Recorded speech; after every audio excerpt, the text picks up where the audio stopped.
ചേച്ചിനെ കൊണ്ട് പറ്റും. ഓക്കെ. ചേട്ടൻ ക്യാമറ അവിടെ വെച്ചിട്ട് പോകുന്നതായിരിക്കും. സ്റ്റാർട്ടിങ് ട്രബിൾ ഒറ്റയ്ക്ക് പാടുന്നതാണ്.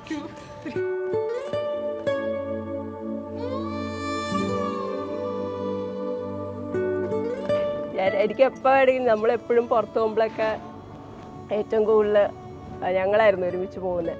അപ്പോൾ ഇനിയിപ്പോൾ അത്ര പറ്റൂലല്ലോ, ഇച്ചിരി ആൾ ദൂരെ പോയി. അപ്പോൾ അതിൻ്റെ ഒരു ചെറിയ വിഷമമുണ്ട്, നല്ല കുഴപ്പമില്ല. അപ്പോൾ നമ്മളിങ്ങനെ നിൽക്കുമ്പോൾ ശരിക്കും ഒരു വാക്യൂം ഭയങ്കരമായിട്ട് ഫീൽ ചെയ്യുന്നുണ്ട്. രേഷ്മ ഒരു വളരെ എന്താ പറയുന്നത്, രേഷ്മ ഉള്ളൊരു സ്പേസ് എന്ന് പറയുന്നത് ഭയങ്കര ഒരു എന്താ പറയുക, എല്ലാ കാര്യത്തിനും വളരെ ഒരു പോസിറ്റീവ് എനർജിയും. രേഷ്മ എപ്പോഴും ഇങ്ങനെ സ്പ്രിങ്ങിൽ നിൽക്കുന്ന ആളാണ്. ഇപ്പോൾ എന്ത് പരിപാടി ഉണ്ടെങ്കിലും അതിൻ്റെ തുടക്കം തൊട്ട് അവസാനം വരെ എല്ലാ കാര്യത്തിനും ഇങ്ങനെ നിൽക്കുന്ന ആൾ പെട്ടെന്ന് പോയി കഴിഞ്ഞപ്പോൾ ഒരു ഭയങ്കര ഒരു വാക്യൂം നമുക്ക് ഫീൽ ചെയ്യുന്നുണ്ട്.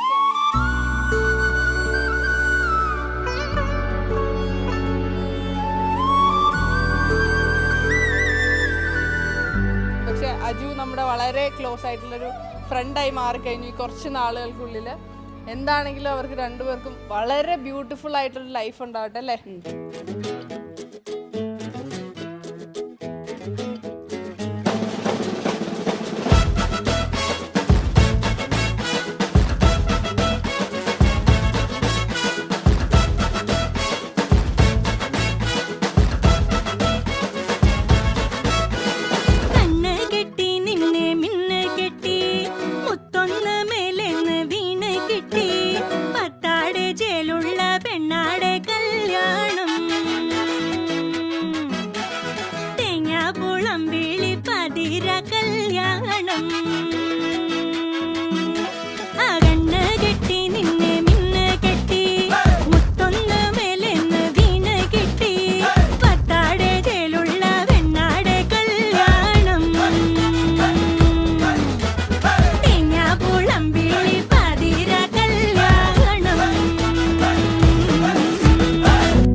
പറയുന്നുവോ ഏതോ സ്വരം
പറയാതിനിയും വയ്യൻ അരികിൽ അണയും മൊഴികൾ അറിയാതൊരു നാൾ നിന്നെ തേടവേ പതിവായി കനവായി വന്നിൻ മനവം കവരും നീ കണ്ണിൻ കുളിരായി വരമായി മെല്ലെ മാറവേ നീ മായാതെ മായല്ലേ നോവായി തീരല്ലേ നേരങ്ങളെ കാര്യങ്ങൾ ചൊല്ലാം ഇങ്ങോളം നിന്നില്ലേ നിൻ കൂടെ വന്നില്ലേ എന്നാലും കണ്ടില്ലേ എന്നോളം സ്നേഹം താരങ്ങൾ കൊണ്ടുള്ള തലങ്ങൾ തന്നില്ലേ എന്നാലും നിന്നോളം കണ്ടില്ല അഴകുയിരേ